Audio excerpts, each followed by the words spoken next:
Beauté, bienvenue dans notre deuxième leçon sur l'alphabet. Aujourd'hui, on va apprendre les sons spéciaux. Alors, les lettres se combinent entre elles pour donner des nouveaux sons. Par exemple, la lettre M, elle peut se combiner avec la lettre B pour donner le son MB, MB, comme dans mbongo, mbongo, l'argent.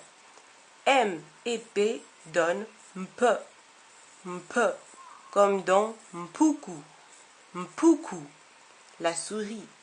M et V donnent mv, mv, comme dans kumvuka, kumvuka, qui veut dire maltraité. M et W donnent mouе, moue, comme dans moisi, moisi, la femme.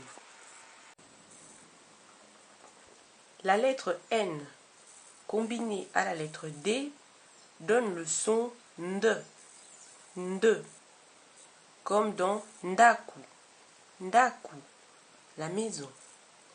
N combiné à G donne ng, ng, comme dans ngando, le crocodile. N combiné à K donne nke, nke, comme dans kama, nkama, sang. N combiné à S donne nse, nse, comme dans ntsomi, ntsomi, libre. N combiné à W donne noue, noue, comme dans noini, le chignon. N combiné à lettre Z donne nze, nze, comme dans nzungu, nzungu, la casse.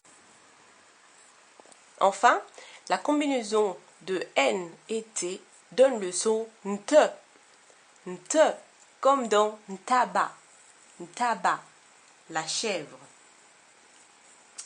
Alors maintenant, on va voir la combinaison entre S et H. Alors là, attention, S et H donnent ch, ch, comme dans Kinshasa, Kinshasa. Donc, on ne dit pas Kinshasa, Kinshasa. Ce son tch, tch, provient de la combinaison de lettres T, S et H, tch. Mais on dit Kinshasa, Kinshasa, ch, S et H.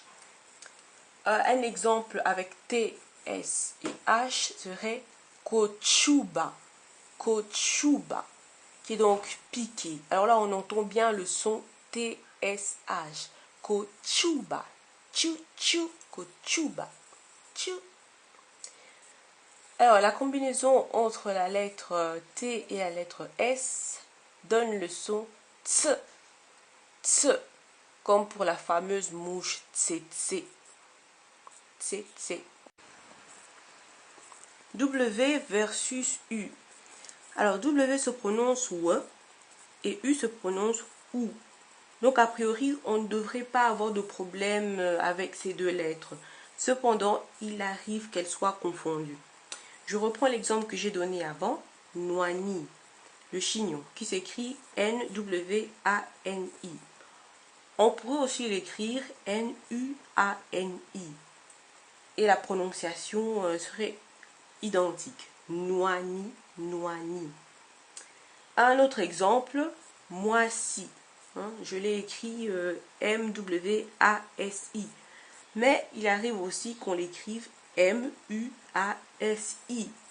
Le son est exactement pareil. Moisi, moisi. Donc la règle de quand est-ce qu'il faut utiliser le W ou quand est-ce qu'il faut utiliser le U quand on a ce son W n'est pas vraiment n'est pas bien clair. Donc on ne sait pas tellement quand est-ce qu'on doit utiliser l'un, quand est-ce qu'on doit utiliser l'autre, et les gens écrivent des fois W et d'autres fois ils mettent U.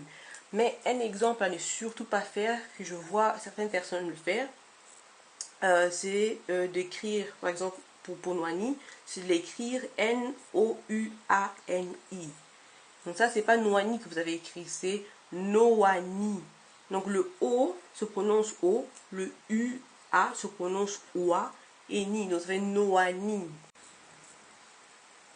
Donc, résister à la tentation du OU.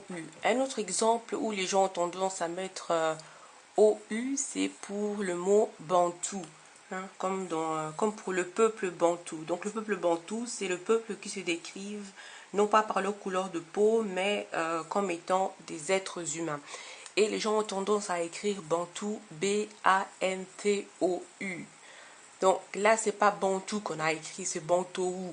Le OU en lui-même donne le son, le U, pardon, en lui-même donne le son OU. Donc, ce n'est pas nécessaire de rajouter un O. Ça, c'est un peu franciser le mot.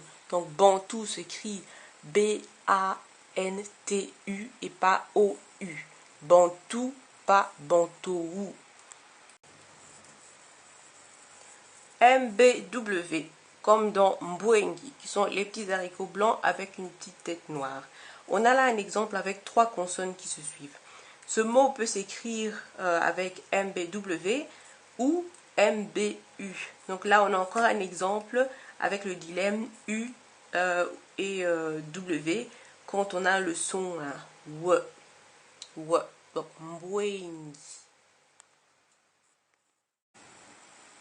Les diphtongues maintenant. Il existe 3 diphtongues. A-I, O-I et E-I qui se prononcent A-I, O-I et I. Normalement, le son I s'obtient par Y et I. Mais le Y a tendance à tomber.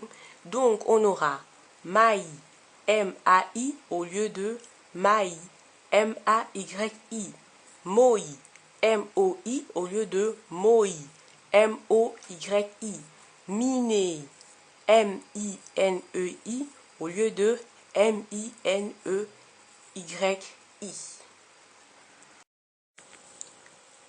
Voilà, c'est tout pour aujourd'hui. Je vous laisse vous exercer et je vous dis à la prochaine.